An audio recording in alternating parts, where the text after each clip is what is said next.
So hello, everybody. I would like to present to you Samuel Andreyev. Samuel is a composer. He's originally from Canada, but he lives in France right now. And so he's been someone I've been following on YouTube and that I met through Jordan Peterson as well, and has a very good perception of music, a good way of analyzing music. And for me, music is something that I understand very intuitively. I struggle to be able to analyze it. So I'm very curious to find out more about how the patterns in music can connect to the other patterns of manifestations, such as in stories and in images and in our lives. So Samuel, I'll give you a chance to maybe introduce yourself a little bit. Tell us about your background and what you're doing right now. Okay, so well, first of all, thank you for the invitation. I'm absolutely thrilled to be on your channel because I have been watching your videos and I've been following what you've been doing for a while, and I find what you're doing is actually extremely fascinating. So I'm really happy to get a chance to talk to you. So just to present myself briefly, yeah, I'm Canadian originally. I was born near Toronto, and I moved to France when I was 22 years old, and I've been living here pretty much my entire adult life at this point. And I came here actually because I wanted to, among other things, I wanted to study at the Paris Conservatory, which is a very good school. It's got a very good composition program, and it was a place that I always was very compelled by the idea of studying at, let's put it that way. So I did that, and I studied very, very intensively in France for, I guess, about 8 years. I studied composition and music analysis, oboe, music theory. I studied orchestration, acoustics, electroacoustics. I had a very, very complete education. And also in parallel, that whole time, I was pursuing my practice as a composer. So I guess one thing I should say, because I kind of jumped ahead there, was that when I was still living in Toronto, I was already active as a composer and as a musician. And so that's something that I always did in parallel to my studies. And so by the time I graduated from the Paris Conservatory, I was already involved in quite a lot of different projects, making CDs, doing orchestral pieces, and writing chamber music and that sort of thing. So I guess generally speaking, you could say that my practice stems out of the sort of mainly European tradition of art music. I say art music for lack of a better term. There is really no ideal term to describe this sort of music, I suppose. I don't like the implication that other sorts of music are somehow not art, that carries with it, but that seems to be at least the term that's used in common parlance, so I'll stay with that for now. And I'm profoundly obsessed with understanding the musical phenomenon as deeply as I can, because it's something that is almost inexhaustibly complex, and it's absolutely astounding. One of the more important experiences I had when I was a student was the analysis courses that I took. And one of the things that really struck me about that was that, first of all, no matter what way you look at analysis, no matter what country you're studying in or what approach you're taking, there really aren't a lot of objective tools for describing music. So that's one initial challenge, is that you can have two people looking at the same piece of music, and they are both, very accomplished professionals with a very good amount of technical baggage, and they won't necessarily describe the piece in the same manner. So the way that you approach the piece will be different depending on what analytical tool you bring to bear upon the work. So I found that extremely interesting. And then I started to consider all of the different functions that music has had in different human societies throughout time, and try to understand what they might have in common, and if there might be certain archetypal uses or forms of music that are atemporal, that exist across the centuries and across cultures. And so those are some of the questions that I've been thinking about a lot lately.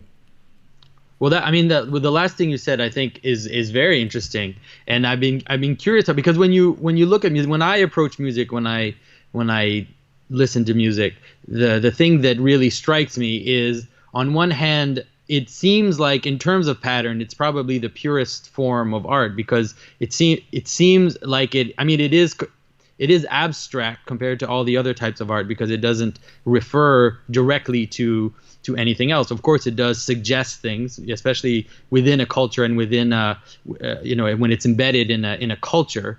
But the abstraction of it makes me see like there is something. There seems like there's some. I mean, it seems like music is a human universal. It seems like it's an expression which manifests pattern in almost a pure way. But for some reason, I can't totally analyze them. And so I would be curious with what you said, the last thing you said. I'm curious to hear maybe what do you feel are some of the universals, let's say, that carry through music, through the ages and through cultures.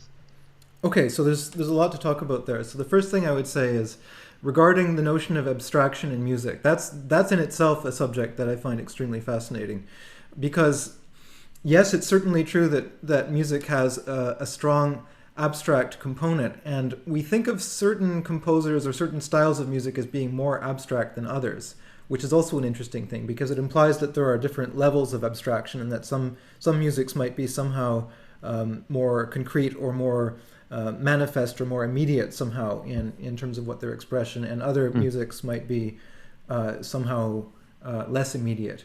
So would the human voice maybe be like the ground that makes us feel that some music is more grounded, let's say? Because it seems like, at least in the human experience, the voice, the tonalities of speaking and the tonalities in the human voice are our most immediate the most immediate place where we attribute meaning and sound together, or attribute value to sound, let's say.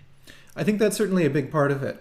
And I think part of the idea of this notion of abstraction in music comes from the fact that the idea that you would sit down and listen to a piece of music as a purely aesthetic experience in company with a few hundred other people in a concert hall is extraordinarily recent in terms of human civilization. I mean, this is what, 200 years old maybe, this idea of the concert per se. In other words, a cultural experience that's detached from any immediate function. I suppose I would put it that way.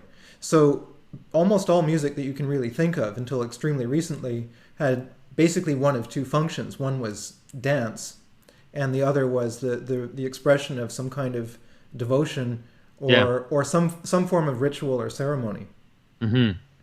So the idea that you would sit down and listen to a piano sonata, for example, and that this would be a sort of aesthetic experience in and of itself, without having it be embedded in something relating to an what would you call it? An overarching cultural practice that englobes the culture that you're in. This is very, very recent. So I think that's probably where the idea of abstraction comes from. If you're not dancing and you're not singing, then what is it exactly? What is the nature of the experience you're having?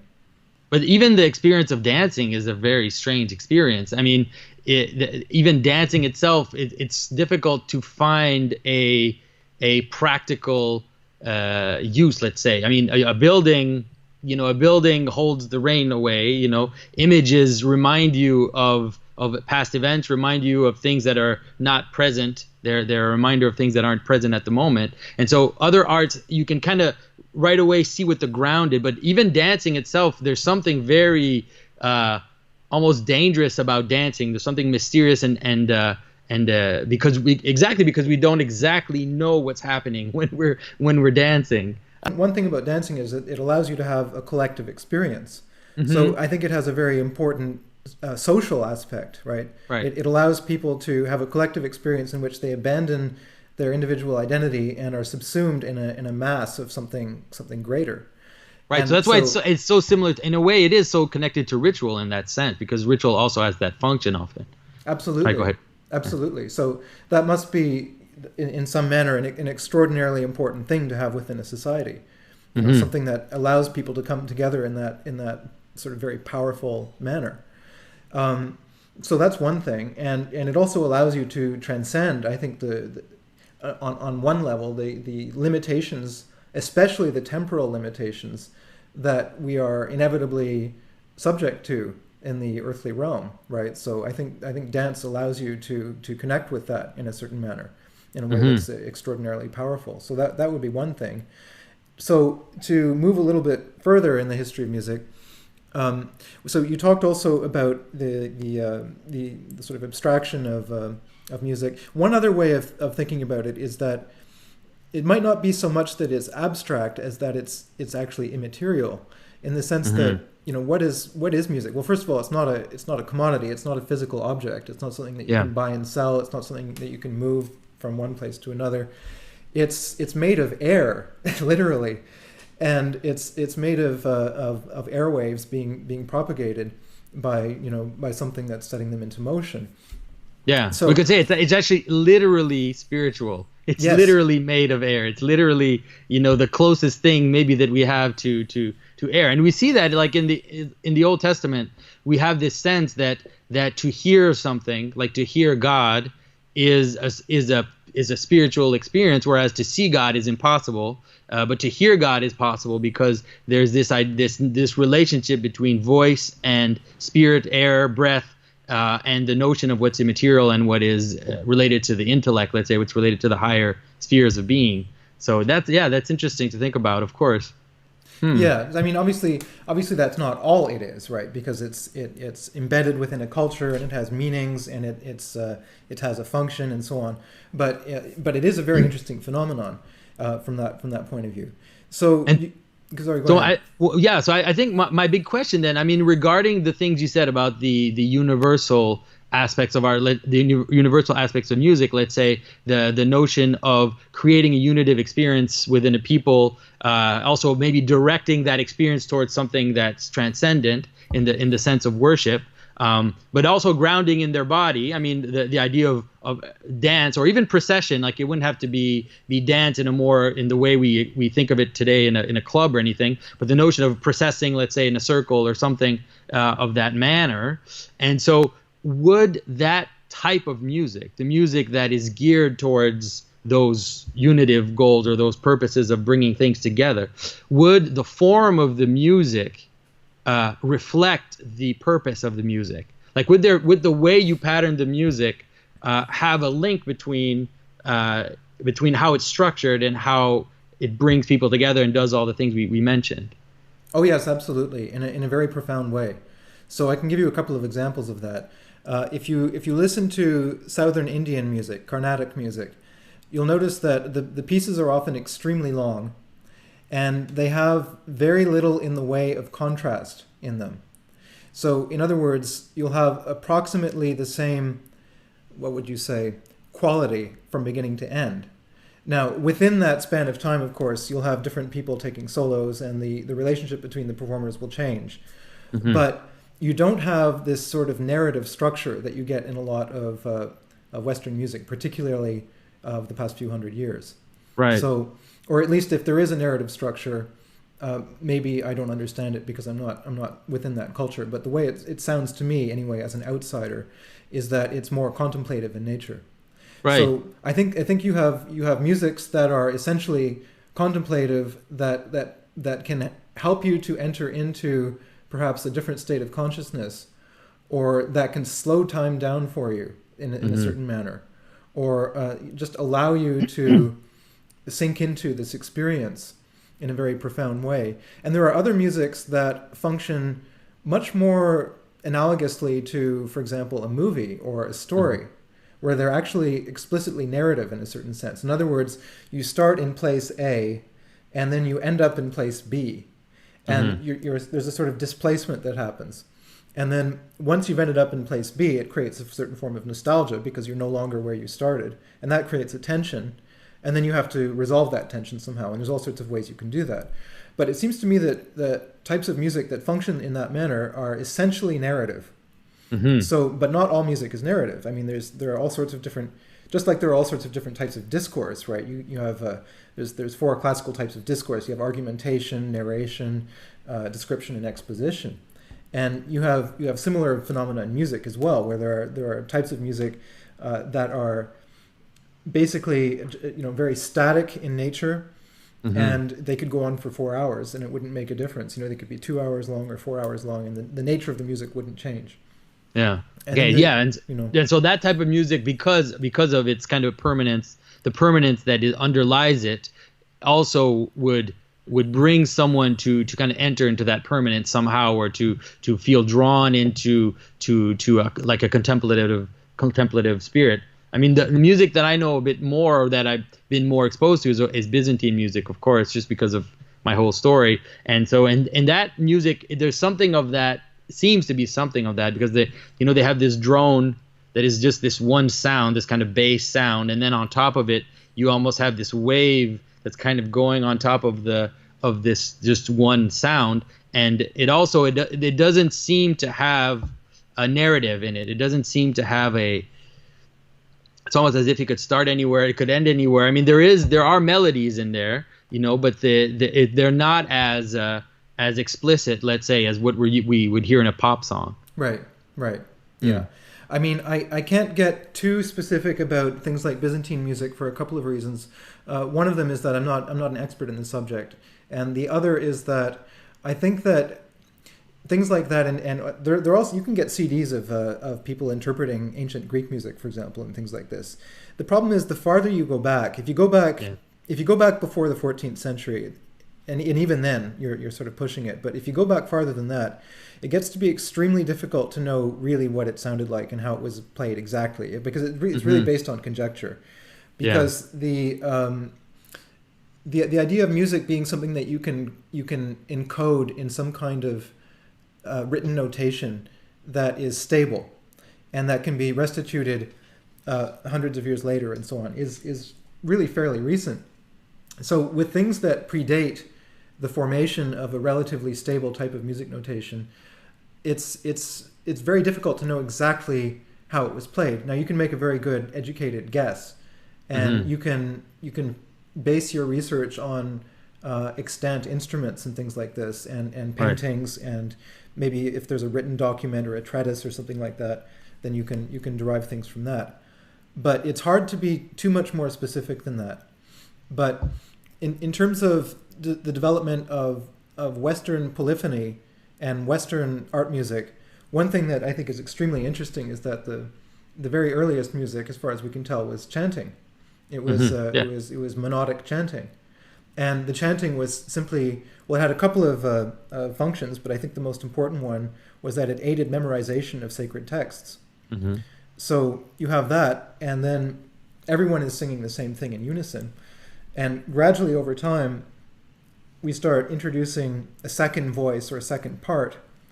And initially you had something called organum, which is where the two parts are the same interval apart the whole time, and they're just moving in parallel motion. And so different intervals are permitted in organum. It was very strict initially, and it was controlled by the church, and there was a lot of rules about what you could and couldn't do. And gradually it got more and more complex. So there is a very interesting directional tendency in Western music towards ever greater complexity and richness of polyphony. And I think that one thing you can say about the Western art music tradition that I think makes it distinct from others, not better, but distinct, is the development of counterpoint, which is really something that is really very highly developed in the West, right? Because if you look at different musical cultures, they tend to focus on different things. And so, for example, in sub-Saharan African music, you have extraordinarily complex rhythmic polyphonies. And in the Indian music that I described earlier, you have extraordinarily sophisticated approach to melody. I mean, it's absolutely incredible. They have a very large number of different scales, all of which use different intonations. They're very, very complex. But in Indian music of that sort, you basically don't have polyphony. You basically don't have harmony, for that matter. You have a drone and you have a melodic line. Western music is extraordinarily simple compared to those other musics from the point of both melody and rhythm, but it has developed counterpoint and this sort of contrapuntal polyphonic idea that seems to be its particularity, which I find actually quite interesting. Right. And would you see a relationship between, let's say, the development of counterpoint and the development of these, let's say, these two tensions in music that play off each other. And I mean, for me, it's hard not to see that there's a relationship between the development of Western thought as well, the Age of Reason and the scientific development, bringing about this kind of dialectic way of thinking and of seeing the world. So I don't know if you feel like there's a relationship between those two things. Yeah, I think there definitely is. I mean, the very nature of counterpoint and polyphony is dialectical. So the idea is in order to have a meaningful counterpoint, you need to have an idea A and an idea B, and they need to be contrasted from each other in some manner. And so that's not enough to make a dialectic, though, right? In order to have a dialectic, you need to have A and B interact in some manner and change each other, right? Otherwise, you simply have a duality or an opposition. Right. But that is, in fact, the direction that Western music went into. So, and it gets more and more pronounced over time. So things like, especially in the classical period where it gets extremely codified, and that corresponds with the Age of Enlightenment, and you get this idea of an extremely well laid out form in which you literally do have idea A and idea B, and they're presented first separately, one after the other. And then you have a development section in which the two ideas sort of are played off of each other and commingle and change each other. And then at the end you have a synthesis. So you couldn't have a more explicit demonstration of Enlightenment ideals, I think, in that sort of music. That's really interesting. And I'm curious about, we talked about this idea of how the form, let's say, of music, and you talked about the universals, let's say, of music. And so one of the things that I'm noticing as I look around and I listen to music today, and I listen to modern composers, and I listen to just pop music or whatever, I mean, it feels like there aren't a lot of things that are trying to think about that unitive experience, let's say. It seems to have been a breakup and a fragmentation of musical styles and of musical intentions, and for me it's hard not to see that as mirroring a little bit of the kind of frenetic world in which we live. And so I was wondering if you have a few things to say about that idea. It's a very interesting thing, and the thing I would say about it is that there certainly is a progression and a change over time. If you look at Western music, it's very clear. There are different stylistic periods that are relatively easy to identify, even though obviously it's always difficult to slot composers into categories because history isn't that simple and things are always a lot more nuanced than the sort of labels that are created after the fact by historians and musicologists and so on. But nevertheless, there is a demonstrable technical progress. And what I mean by technical progress is that over time we became able to do more things and to do them relatively well.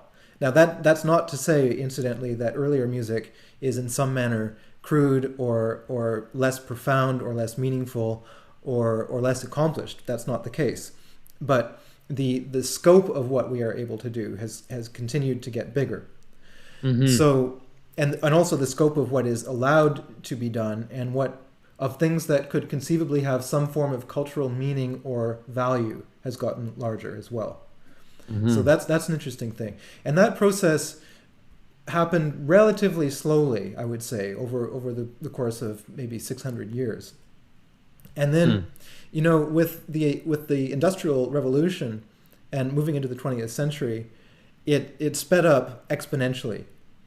And that's certainly related to the rise of technology and to the profound impact that it's had on everybody's lives. But it's also had another interesting effect, a sort of byproduct, which is not commonly enough discussed or understood, I think, which is the fact that until relatively recently, the music that would be of most concern to you would be the music that was in your immediate environment and that was being practiced in your day. And so a composer like Mozart, for example, had very little interest in listening to, for example, 16th century Franco-Flemish music. It wouldn't have occurred to him. It just wasn't in his milieu at all. He had an interest in and an understanding of Bach, for sure. But I mean, even Bach is relatively close to Mozart. They're separated by what, about 50 years or something like this. So, that's about as far as it went. Hmm. So you would be above all concerned with the music of your time and of the different stylistic practices that were dominant wherever you happen to live. And with technology, and especially with recording technology, all of that goes out the window. So it becomes possible to make permanent documents of anything that anyone in the world can listen to at any time, whenever they want. Hmm. And so a composer today, can go on the internet and listen to a recording of almost anything you can possibly Yeah. think of. Hmm. So where does that leave you? Because you're not living in the center of your culture, surrounded only by the artifacts of that culture. You're Right. living in a chaos of potentially unlimited access to the totality of human cultural production. Yeah, yeah, I can see how that would be. Well, I can see how that would affect the way in which we perceive music, and also the way, I guess, imagine how a composer has to face. I can't ignore this reality, let's say, and has to somehow manage it or deal with it or embrace it somehow. So maybe you can tell us about what your strategy has been to kind of navigating through this ocean of possibility. Well, okay, so the first thing I'd say about that is that not everything will manifest itself to you as being either interesting or meaningful. In fact, the vast Hmm. majority of it won't.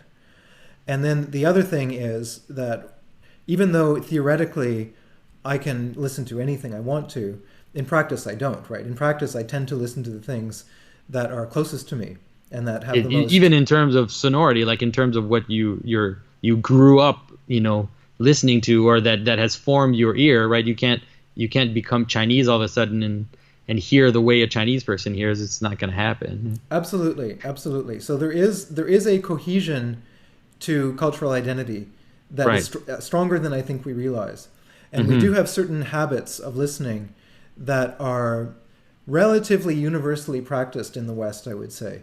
Yeah. And I think that there are, nevertheless, despite the apparent uh, chaos of different styles being practiced today, I think that some of these styles have actually more in common than we might think.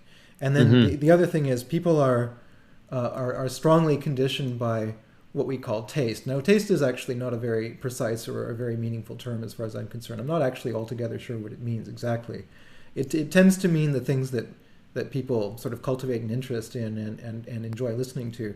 But I think it might actually go a little bit deeper than that. I think that music is just an incredibly fascinating phenomenon because you can't really access the profound inner core of a piece of music in a certain sense. I'm not even sure that the composer who creates it can do that. Right. So the piece actually exists, and this is something I talked about with Jordan Peterson in the discussion we did on YouTube. The piece actually exists somewhere between the listener and the piece itself. Hmm. In other words, the meaning of the piece is not located entirely in the piece itself. No. It's somewhere in between, Right. which is a very interesting thing. So you have a certain set of perceptual filters on, and a certain perception that sort of that governs what will manifest itself to you as being meaningful and interesting.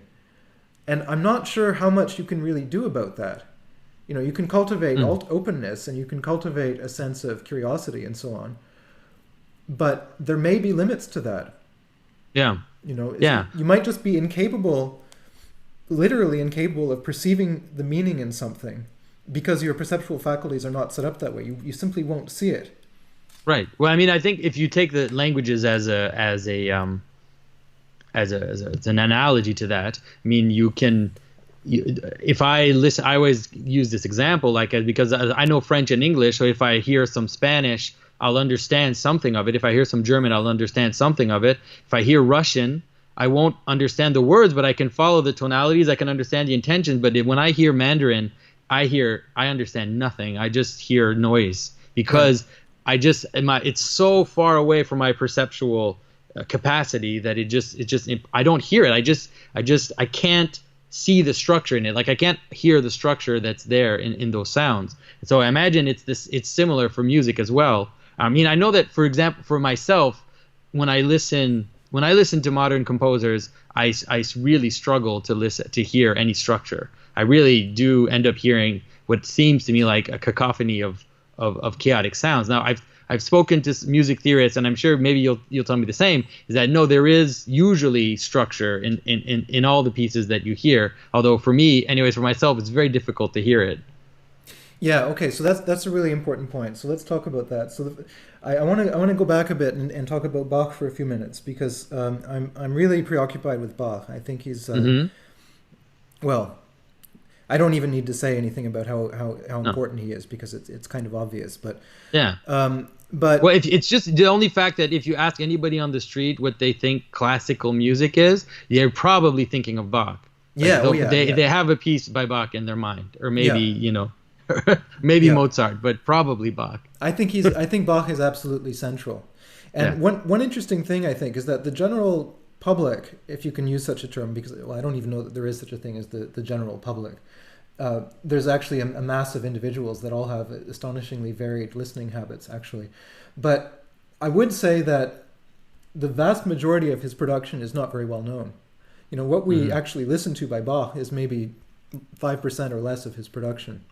And he spent, you know, the bulk of his career writing essentially liturgical music. Yeah. And it's astonishingly amazing music. And the bulk of that actually he wrote in the 1720s when he was living in Leipzig.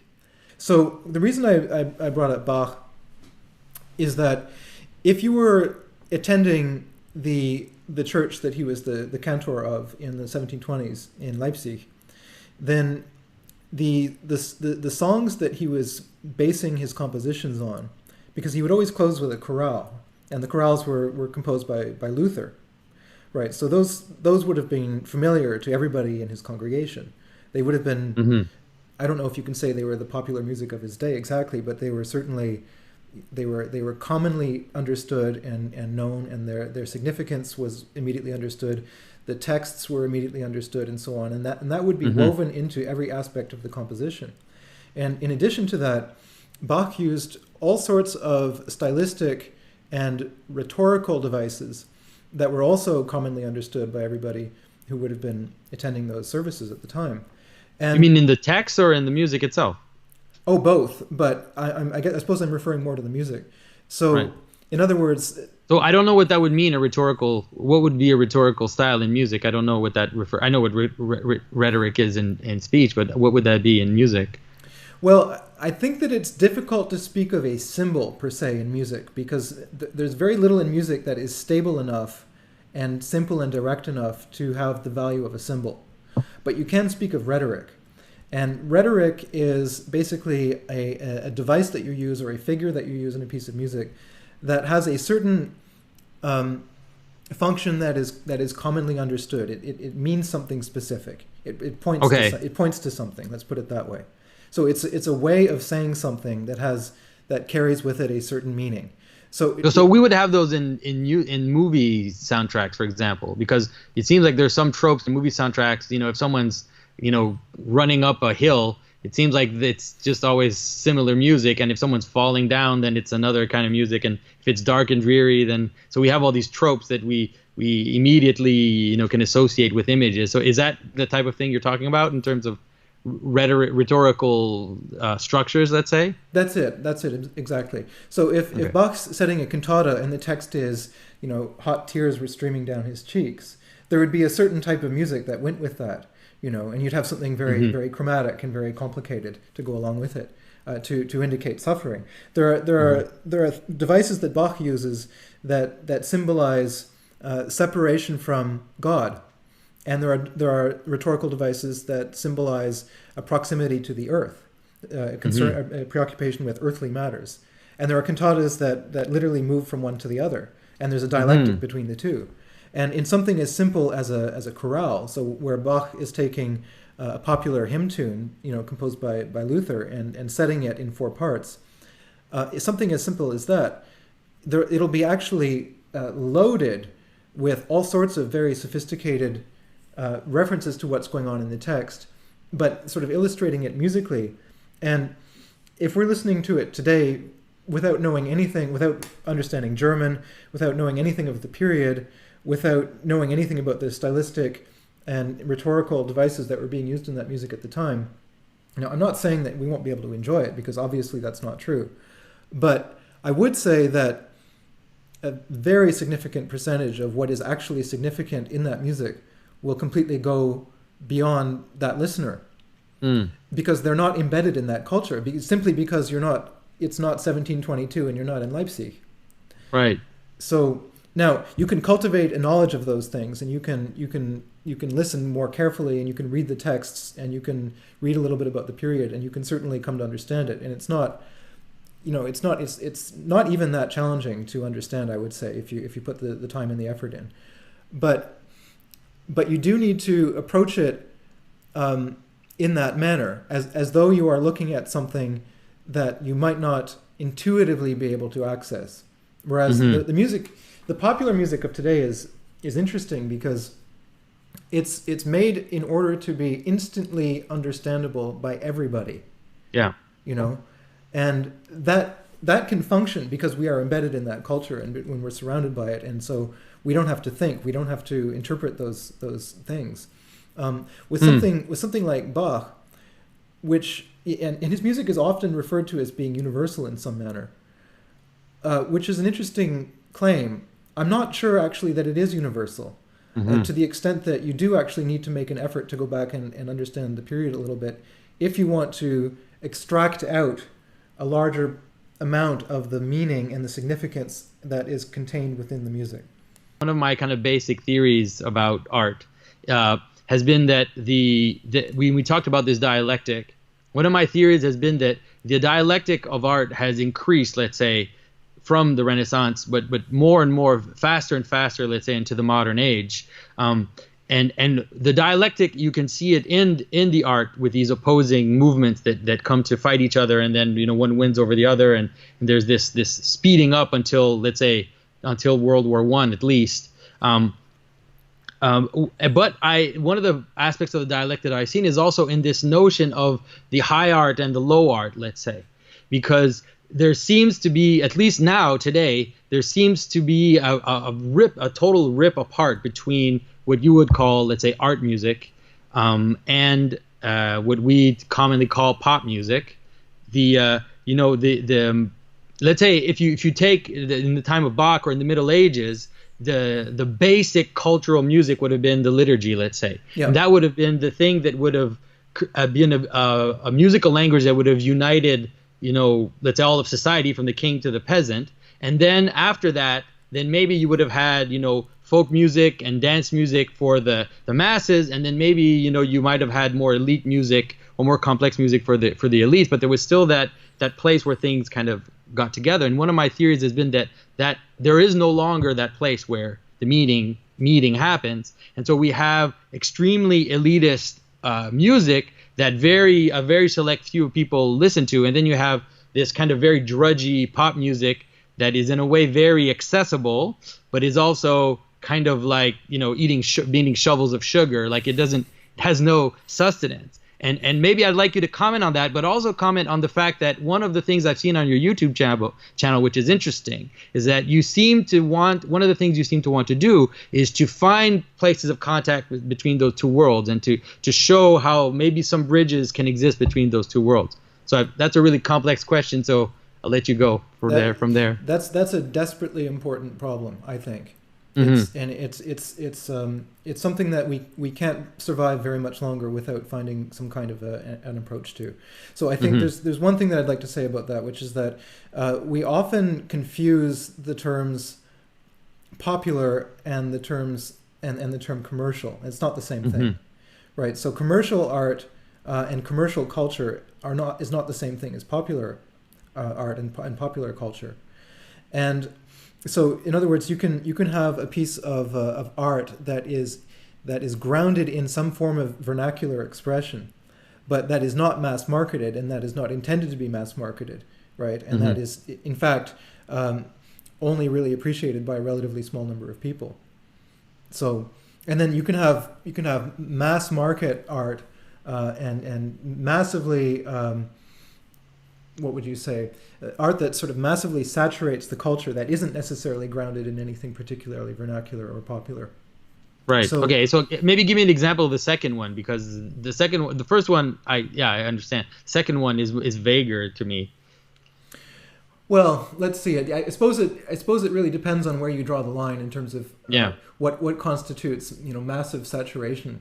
But I think that you could take something like a lot of art that was produced in the interwar period and also in the after the Second World War. So take surrealism, for example. It's a very interesting thing. It actually had a profound impact on popular culture. Right. Yeah, it So did. that's not a vernacular art by any means. But you had Salvador Dali, working with Walt Disney at one point. I mean, it was Yeah. so. And I think that the ideas that were contained within surrealism certainly had a massive effect on the popular culture. Yeah. I think surrealism definitely won. The fight between the different movements at the beginning of the century, surrealism definitely won. Even until today, the way people perceive art, they have they think that something that is creative is something that is like a Salvador Dali painting, basically. Right, exactly. Yeah. So I believe profoundly that art needs to be grounded in some form of vernacular expression. I think that's absolutely essential. And the farther that you get from that, I think that it wilts and it loses meaning, and it loses power. So when I say vernacular, I mean the everyday. I mean things that are just in our immediate environment. Now that doesn't mean writing pop music necessarily, but it means something that is immediately manifest in our everyday lives, and I do believe that very strongly. But it's not unfortunately as straightforward as I would like it to be, for all sorts of reasons. I mean, the one thing that I think is making it extremely challenging is the fact that you can't really have vernacular art on a global scale, if you see what I mean, right? Because vernacular practices tend to be locally based, and they tend to be located within populations of people that are small enough that there is some kind of possible interaction between them. And I think that as societies get more and more complex and more globalized, and you have people traveling all over the place and instantaneous transmission of information, it's not clear to me exactly how you could create a vernacular art in that sort of environment, although it's not impossible. I would be interested to know your thoughts on that, actually.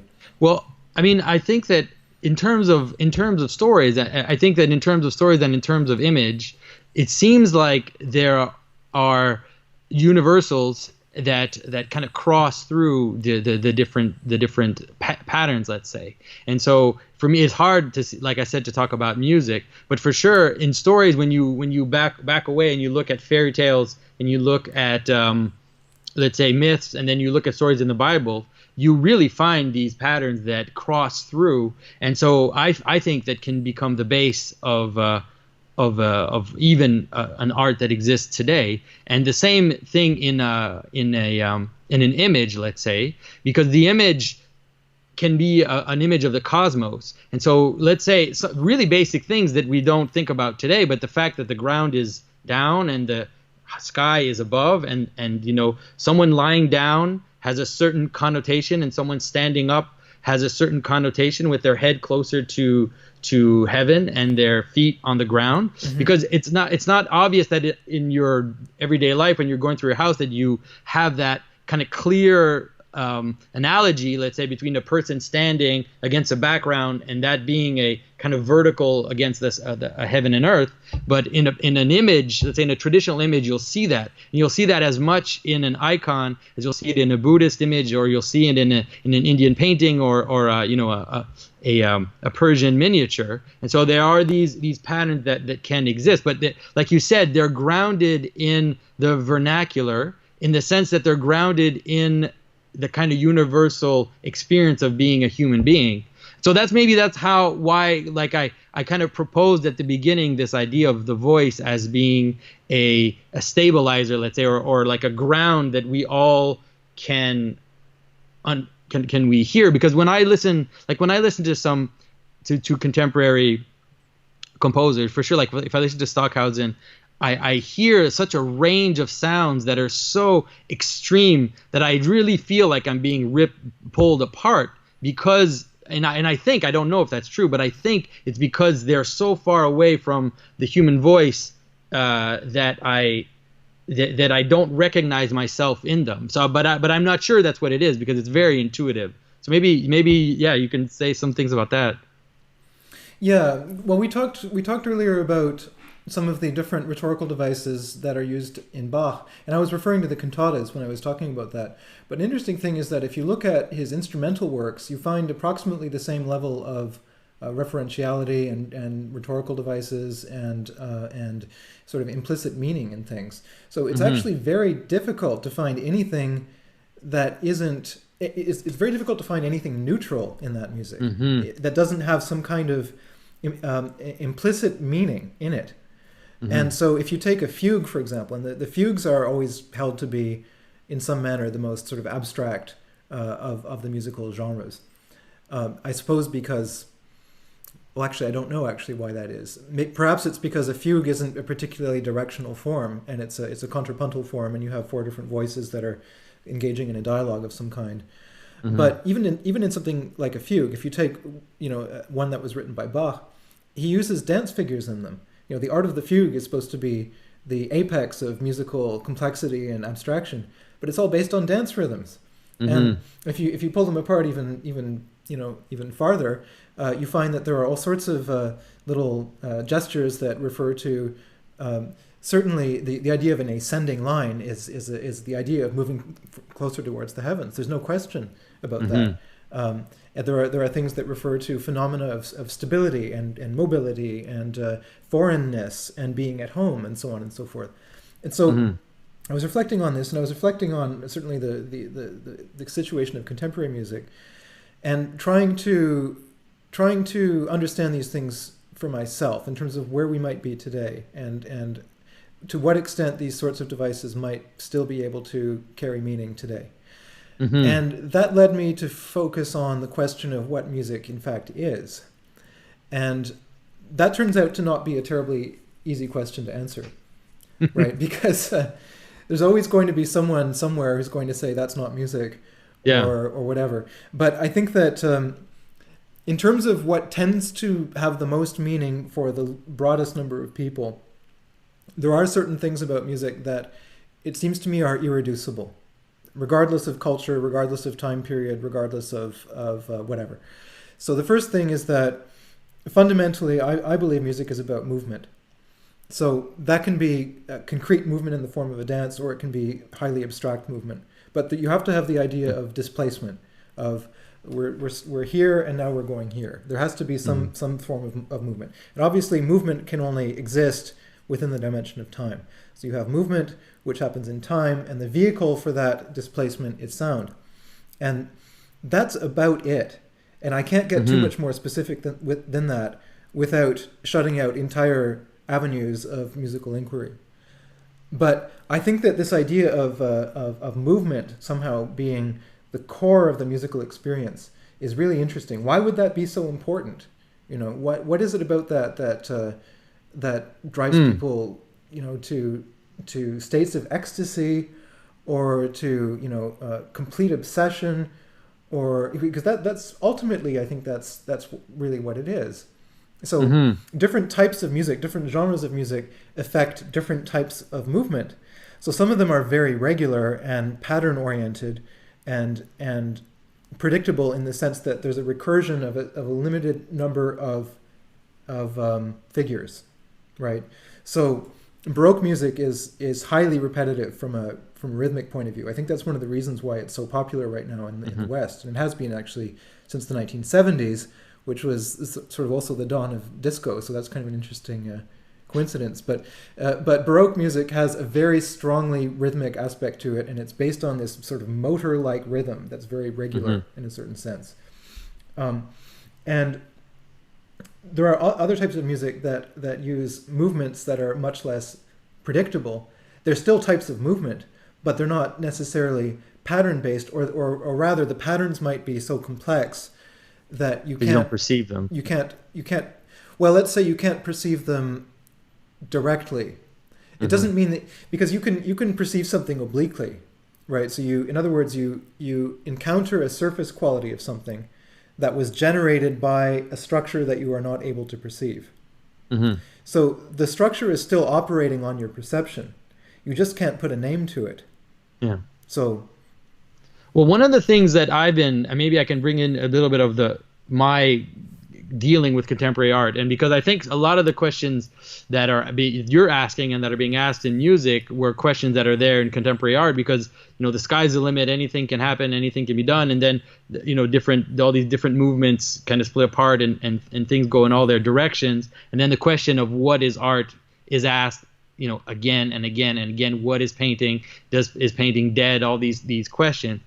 And it seems like for me, when we talked about the notion of grounding in vernacular, I think that my kind of solution in life has been to find this ground, in the sense that it might be easier for me because I'm making objects. And so for me, to make an object which will have a function, like an actual practical function in someone's life, to me has been kind of the discovery of how to solve, let's say, the big question of art, because I don't have to ask that question. I make an icon. It's as if I'm making a chair. It's like, why are you making a chair? I'm making a chair so someone can sit in it. It's very clear, and I fulfill a real need that a person has. Now, of course, making icons is different from making chairs, because in the icon there is this whole language of pattern and of image and of color, which reaches into the highly abstract and the very spiritual. And so it's the solution of kind of going back into, let's say, the pre-Renaissance world, going back into the medieval mindset, has been for me to find this solution where there's a ground. The icon is attached to a tradition, to a culture. Someone puts it in their house, they live with it, they pray before it, and so it participates in the life. But at the same time, I can play the same. I can ask myself the aesthetic questions and the questions of form and of composition that someone would have asked themselves in a painting. But I never have to ask myself, like, what is art?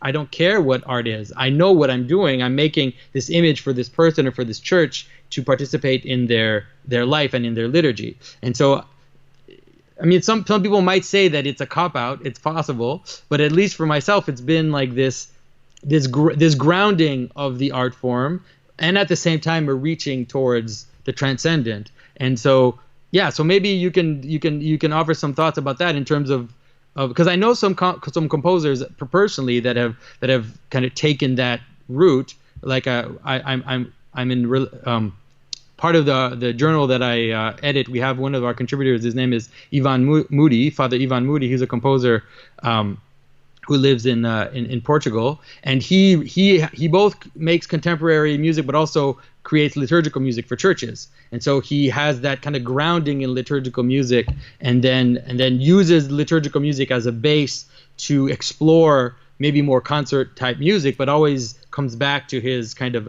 and the fact that he is actually a priest grounds his life and his actions in that world. So yeah, so I'll let you give your thoughts on that. Okay, so a couple of things. The first is you talked about the situation of contemporary artists in the sense that anything goes, and there is such a wealth of different practices that are not only permitted but also that have some kind of critical discourse around them, so that there's kind of a kind of a pre-existing slot that they can kind of fit their work into, and it's just a matter of choosing what particular slot do you want to aim for, I think. Mm-hmm. And I suppose that's true to a certain extent, but I would say that it's very difficult to manufacture the quality of meaningfulness. And mm-hmm. I think that if that is not somehow strongly present in your work, and if that's not the quality that you're aiming for somehow, then you can do all of the stylistic investigations that you want to, but you'll be producing essentially a meaningless object. And the thing about meaningless objects is it's very easy to produce them, and they have basically little value, right? So they might have a temporary transactional value, in the sense that they might fit into something that is perceived as having a cultural value in a given time, but that value might not be very long lasting.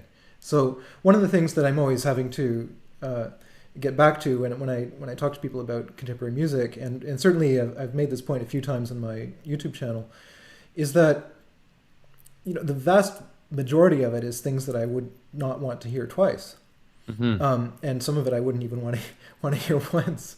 So, so I'm sympathetic with listeners who have that question when they come to it, and I think that's partly just a question of perspective. I think so. If you were living in the 1740s, for example, and just attending any random concert of Baroque music. The odds would be very low that you would chance upon a timeless masterpiece. Right? You would probably be hearing the work of a third-rate composer played rather badly. That's what you would that would be the average experience that you would be having, if indeed you were even lucky enough to be in a position to be able to hear music at all. So the question of perspective, I think, is crucially important, because when we look upon the art of previous times, obviously there's been an entire critical apparatus that's been brought to bear upon that art, and we've sifted through it, and we've decided as a species, as a population, this is something that has enough significance that we actually want to spend our precious time looking at it, interpreting it, and preserving it across multiple generations. And the fact that ever happens, I think, is almost miraculous. The fact that you have objects that are thousands of years old, that are preserved in museums, that people actually take the time to interpret and understand and preserve, it's amazing. I think that says something extraordinary about human nature, actually. But so that's a process that it takes a very long time to come about. And so when we think about Byzantine art or classical art or whatever, or romantic art, we're seeing it through the lens of today, and through the lens of everything that's been done to it, and also through the filter of all the art that's been lost forever and that we'll never get to see, and the objects that sometimes, for completely coincidental reasons, although obviously not always, have been handed down to us. So we're seeing fragments of a past, and we're reconstituting it, and we're trying to understand it from the vantage point of today. And when you approach contemporary art and contemporary music and contemporary culture, you don't have that perspective. You are in a sea of noise, right? And it's potentially unlimited, right? So there must be, I'll hazard a guess that there are 20,000 active composers in France alone today. Imagine each of them makes 10 pieces a year. You can't keep up with it, and even if you could, you wouldn't want to. So it's very difficult for somebody who's speaking in general terms about contemporary music and is sort of trying to wade through it without already having some kind of idea in place about what's being done and what some of the categories of investigation are and what some of the different types of music are that have been done, because the odds are you're going to be confronted with all sorts of music that maybe isn't going to be remembered 10 years from now or 50 years from now, and that may have fulfilled a local function, in the career of one artist, where they needed to write a commission or something, or they needed to write a piece for whatever reason, and that's the piece that you're left with. And maybe it's a terrible piece, maybe it's no good, so we haven't experienced that filtering process, that extracting out of the gold from the garbage. And so the listener who's just going to any random sort of contemporary music concert, who doesn't have a very broad understanding, I would say, of what some of the what would you call it, the streams are within that music, that would allow you maybe to make more rapid distinctions between what is good and what isn't good and so on, is going to have a really hard time. There's no question. There's no question. One of the things, like maybe one of the differences, it seems also one of the differences that in let's say in the past, or even in the time of Bach, a piece of music, let's say Bach is writing music, I don't know it in terms of Bach, but I know that even maybe before that, art would be commissioned in the sense that someone would ask an artist to make something for a specific purpose. And so you create a piece of music for this event, or you create a poem, for this event. Like the idea of the knight who asks a poet to write about the battle, or something like that. And so the let's say even if the piece itself doesn't survive or doesn't move into history, at the time when it was made, it had a participative role in society. Like it created a moment for this unitive experience to exist, let's say, whether it's bringing the court together, or let's say it's I mean, obviously the liturgy seems to me like the most obvious, simple example of that. And so I think, like, my questions keep kind of coming back to the same thing, but it's like, are there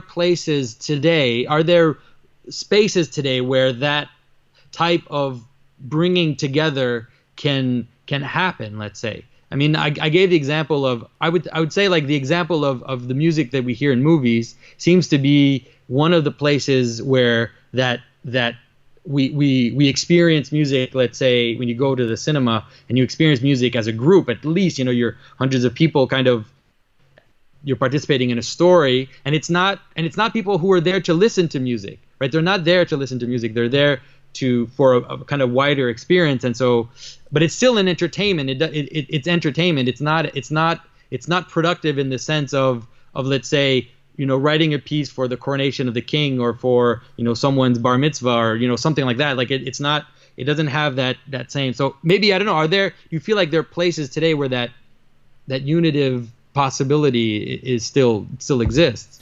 I think it depends on the size of the group. I think that's a really important consideration, because in the 18th century, for example, there would have been maybe 100 people maximum at a service like that, and that would have been it. And then those pieces wouldn't have been played necessarily outside of that circle. They wouldn't have been widely circulated. So there were a small number of composers in the Baroque period who had something approaching commercial success, where their works were actually published and reproduced, and you could buy them and you could play them at home and so on. But that's really something that happens a little bit later in music history, for the most part. So the vast majority of this music would have been played once, maybe twice, and then put away, and that's it. So, but it was part of. But it seems like we're heading to that same direction with your thousands of composers in France. Like, how many times can their pieces be played? Because there's a limited amount of space and time for those. I'm sure a lot of them never actually do get played, right? Because it seems like that's impossible that it would, unless it's done electronically. But for actually musicians to come and play these pieces, it seems like there's not enough concert halls in the country to do it. Oh, for sure, yeah. The vast majority of them are people that nobody's ever going to hear of outside of a very small circle of maybe the composer and their friends. And maybe a few people outside of that, but yeah. So the question of the group size is an interesting one, because if you use movie music as an example, so that movies are not always, but can be a form of mass culture, right? In the sense that you have millions of people watching the same movie. So that's an extraordinarily recent phenomenon. The idea that you could produce anything that millions of people would see almost instantaneously after it appears, right? So using that as the yardstick for what art should do, I think, I'm not implying that you're doing that, but some people do that, actually. There are composers who feel frustrated because they know that, for example, a John Williams has an audience in the tens of millions, right? Yeah. So, and then they measure themselves against him. And of course, there's no contest. There's no way any contemporary composer is going to have anything like that degree of cultural penetration. So, of course, if you use that as your yardstick, then you're going to come up short, and it's going to appear that what you're doing is hopelessly, I was going to say ringard, hopelessly futile, and just irrelevant by comparison. Hmm. So I think I'm mostly groping for places where art, not just music, but art in general, can play an anchoring purpose, like because the ancient word art, like ars in Latin and in Greek techne, actually meant to bring things together. And so the notion was, the artisan or the artist gathers the materia prima and then brings it together, and so that it becomes like the incarnation of an idea, let's say. But I tend to want to see that in a larger context, in the sense that that's also what I think, at least traditionally, what art, the role that art played in a society, that it was there to gather people and to gather communities into a unitive experience or a unitive identity, or also a unitive turning towards the transcendent. So I think that that's really what I'm groping for, is to try to see, is that possible today? Like, are there places where that can happen? Also because it's also because of my own looking at the world and seeing what seems to me like the utter fragmentation of our culture, and the polarization also of the political discourse, and the polarization of different segments of society. And so I'm just looking for places where we as artists can participate in somehow creating community, or creating stable ground for people to stand on. yeah. Yeah, I mean, I think that's an open question. I keep coming back to the same point, though, which is that it depends really on the size of the community. Because what you're talking about, the idea of bringing people together, you can certainly do that in a smaller scale community, and I think that can work very well, and it can give cohesion to the group, and it can produce something that is of, let's say, obvious utility and meaning to everybody. I think that that's possible on a large scale, on a global scale, which is what a lot of commercially, industrially produced art can do. And not all types of art can achieve that level of distribution. It's just it's not technically feasible. It's not financially feasible. And then you're going to be competing with corporations that have the means to put things in everybody's face and so on. Yeah. So, yeah, and also a lot of the art that is globally that is perceived globally doesn't necessarily have the purpose of creating unitive experience. On the contrary, like maybe the jingle of a product will be the music that it plays over and over in my mind, but its purpose, and it's directed towards getting me to desire their product. It's not there to create a unitive experience between people. Right, exactly. So the other thing that I would say is my perspective might be slightly different on that, because I live in Alsace, and Alsace is a very interesting region of France. It's the smallest region of France, and it's rather cohesive. And you can go in pretty much any random village in Alsace, and you'll see the same type of architecture. You'll see the same type of decorative arts. You'll hear the same accent. You'll have there's an extraordinary cohesion to this society, which is also a kind of an island into itself, because to the east you have the Rhine, and that separates us from Germany. I shouldn't say us, because I'm not Alsatian, but I live among. Well, I guess almost now.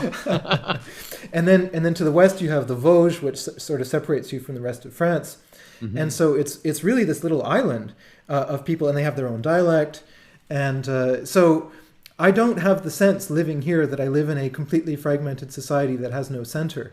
It doesn't really feel like you need to come back to Toronto, maybe. Yeah, right. Yeah, in Toronto, I do have that experience, so it's very, very different.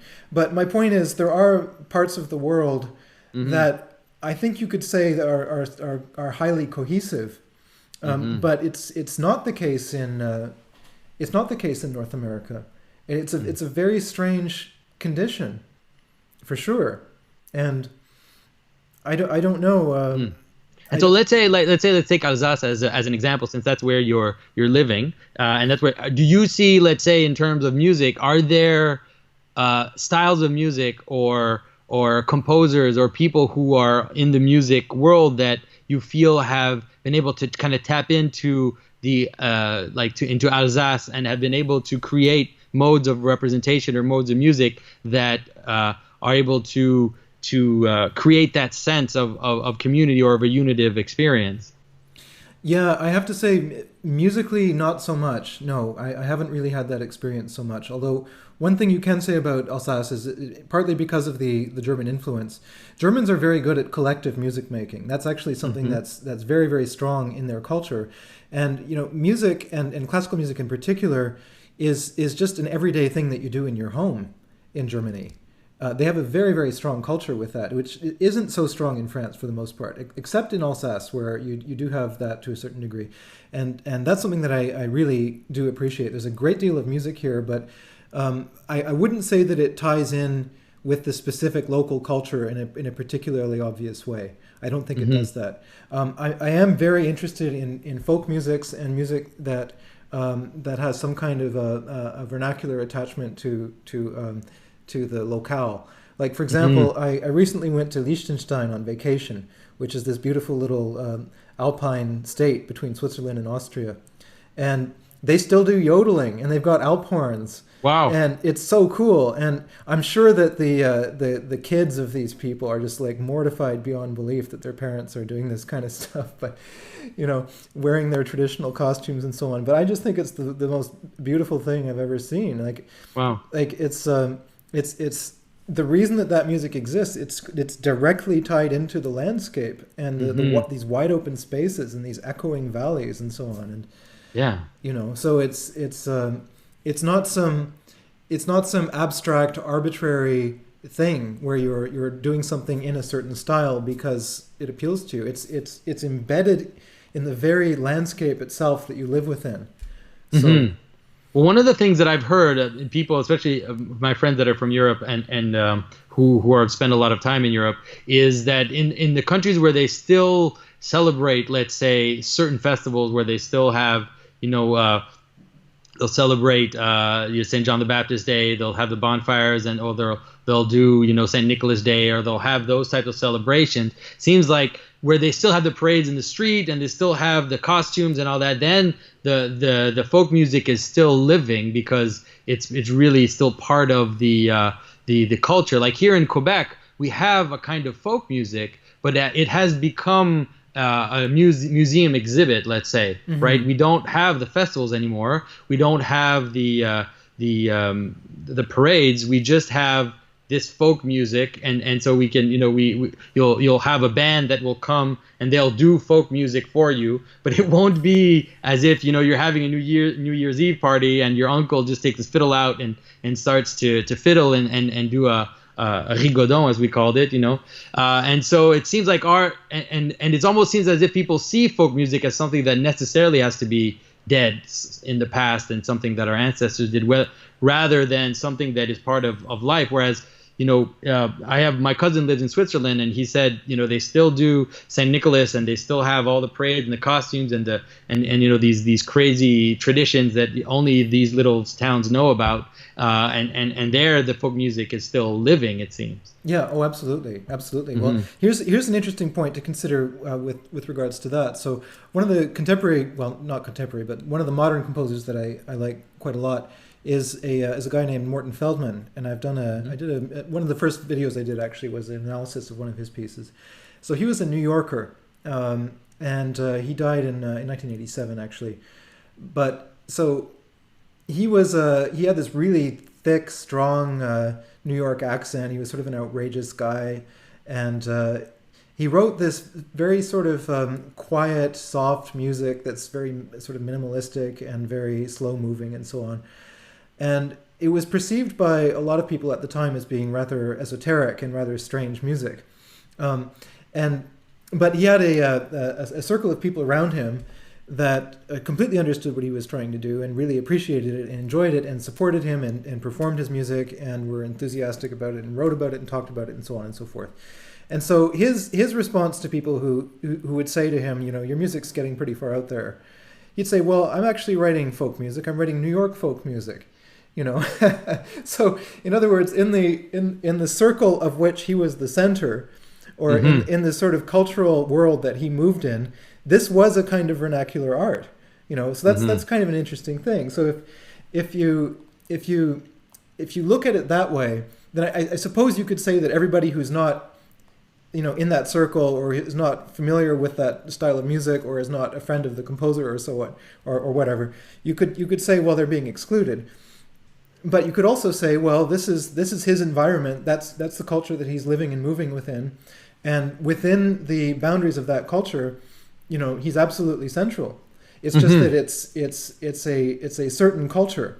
It has. That's really interesting, because when you as you're speaking about that, I realized that it seems like that's probably why also teenagers graft themselves onto a type of music, and then create their identity and their group around music. And so you have goths and punks and whatever hip hop people, and they take on, let's say, almost a uniform. And they kind of become that style. And maybe not so much today, but at least when I was growing up, you had punks and goths, and people would just take a style of music and create an identity around it. And so it seems like that's an interesting, I hadn't even thought about that how music, even pop music, can be part of this notion of creating these small, identities, even if they are somewhat fragmented and limited, but still, like, it drives people towards this unitive experience. So that's something I had not thought about. Well, I think it's a profound human need to feel that you are a part of a community, a larger community, something larger than your individual unit or even your family unit. I think that's just a profound and possibly an eternal human need. And art is one of the means by which we can have that sort of experience. So, I think that's something that's extraordinarily important. And so maybe we've been going for a while now, I'm thinking my last question for you will be, how do you see the future of music? I mean, what do you see coming about, let's say? And it's hard because I know we're living in a kind of chaotic time. Or maybe I would say, what do you hope for the future of music? Maybe that's a better question. What do I hope for the future of music? Well, I would hope that, for one thing, that that's actually a very difficult question. That's a very, very difficult question, because I suppose that one thing that my own hopes have been tied up with is that I personally will get better at making music. Let's put it that way. My hope, it's very difficult for me to have aspirations for music in general outside of my own practice, right? Because it's too big, and it's too complicated and chaotic. I would say that my hope is that I will improve as a musician, and that I will be able to make works that will last longer than I do, and that in some manner that will have the ability to speak to a lot of different people regardless of their background. That's the aspiration that I have for myself. Now, obviously, that's a very selfish sort of aspiration. As far as music itself, I don't think music needs my hopes in particular, because there's no indication that music is a permanent feature of humanity, as far as I can determine. And not going away. It's not going away anytime soon. And I find it actually quite heartening that, I know a lot of people who come from rather difficult circumstances and who somehow managed to scrape together the money to go to music school, or to take some lessons, or to travel to a different place, to go to a conservatory or something, and made tremendous personal sacrifices in order to do that. And in some cases, I mean, you have to give up everything, I know a lot of people who've left their country and they're not going back. And it's in order to pursue a life in music in a way that they wouldn't be able to do where they're from. So it's like you leave your family, you leave your country, you leave everything that's close to you in order to pursue this. So why, you have to think hard about why somebody would do that when you could just stay at home and do something else. So obviously, clearly music has a kind of extraordinary intensity and a pull and a force to it that is capable of obsessing people. And I don't see that obsession waning anytime soon. Let's put it that way. And I suppose I hope that music will continue to let's put it this way. I want it to remain grounded in an awareness of history. I think that's extraordinarily important. One thing that I can say is that there is somewhat concerning trend that I've seen amongst younger composers, where they don't have much of an understanding of art history or of the history of music, Mm-hmm. or anything really beyond maybe a very narrow range of repertoire that they might be familiar with. My hope is that music can be grounded in practices of the past, because you can't start from nothing. Mm-hmm. It's impossible. What you can do is you think you're starting from nothing, but what you're actually doing is you're unconsciously imitating things, Yeah. but not doing Yeah. it very well. Yeah. Right. So what Better I be aware then. right. So it's much better to be aware of what's being done, have a very developed, profound historical consciousness, I think, and to use that grounding to then explore. That's what I would hope for, because in order to keep traditions alive, I'm actually very preoccupied by the notion of tradition. And a few people on YouTube have described me as an avant-garde composer and so on, which is a label I actually don't like, and I don't particularly identify with, Mm. because I'm intensely preoccupied with the repertoire that exists already. But what I believe is that if you love that repertoire deeply, the way to keep it alive is to add something to it, and to do something that it hasn't already done, perhaps, Mm-hmm. or to, because reality is infinitely complex, and our perception is infinitely complex, and the number of things that you can perceive and the number of different types of meaning that can manifest to you, I believe, is unlimited. Mm-hmm. And I get up every day and come to my desk, and I hear things that just make me want to fall out of my chair. They're so exciting and beautiful and strange and new and interesting. And I hope that experience for everybody. And I hope that we can move forward with a sense of understanding the past of music, and the immense cultural treasures that are uniquely ours, that we can have, that we can value, and then to move beyond them also and explore new territory. That's what I hope for. All right. Well, we'll put the link to your YouTube channel in the description, so people will be able to hear some of your compositions, and also hear you speak on both, let's say, high art composers, but also you analyze some popular music, and so people can explore more of your capacity to analyze music. And so, well, it really helped me to think in directions that I hadn't thought about. So I think that, at least for myself, our conversation has been good and productive for me to move forward in my understanding of music. So thanks a lot. Yeah, thank you so much. I really enjoyed it. All right. If you enjoyed this content and our exploration of symbolism, get involved. I love to read your comments in the comments section below. Please go ahead and share this on social media to all your friends, and also please consider supporting us financially on Patreon. You'll find the link to the Patreon page in the description below.